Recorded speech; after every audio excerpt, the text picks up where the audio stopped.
Toutes les questions soulevées étaient en rapport avec la filière café. L'objectif était de trouver les mécanismes à mettre sur pied afin de pouvoir redynamiser ce secteur. Les députés ont voulu savoir les avantages tirés dans la filière café après avoir été privatisée. L'autre question qui était sur le plateau était relative à celle des caféiculteurs ayant vendu le café durant la saison caféicole précédente et qui n'ont pas encore perçu le salaire. Les députés ont également posé la question tout en voulant savoir s'il existe encore un fonds de stabilisation comme c'était le cas avant le déclenchement de la privatisation de ce secteur.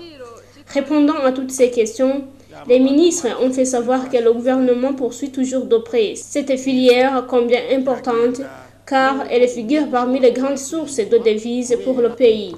Concernant la plus-value observée dans ce secteur, après sa privatisation, les représentants du gouvernement dans cette activité ont indiqué que la vente des récoltes varie en fonction du prix du café sur le marché mondial. En plus, les changements climatiques, la détérioration du sol cultivable, la démographie galopante ainsi que la vieillesse des plants de caféiers entraînent la diminution de la récolte en quantité qu'en qualité.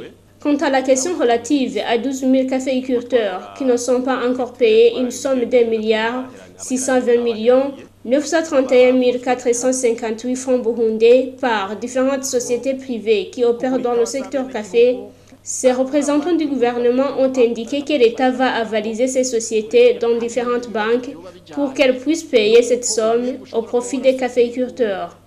À ce moment, les élus du peuple ont demandé au gouvernement de tirer plus d'attention, de peur qu'il n'y aurait pas de perte de son côté.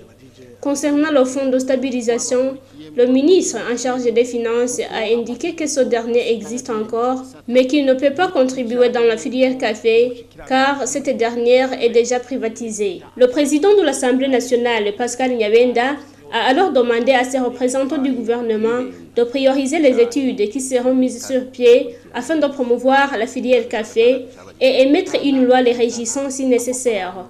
Une somme de 55 millions de dollars américains qui sera accordée par la Banque mondiale au gouvernement du Burundi pourra apporter une solution à la redynamisation de la filière café.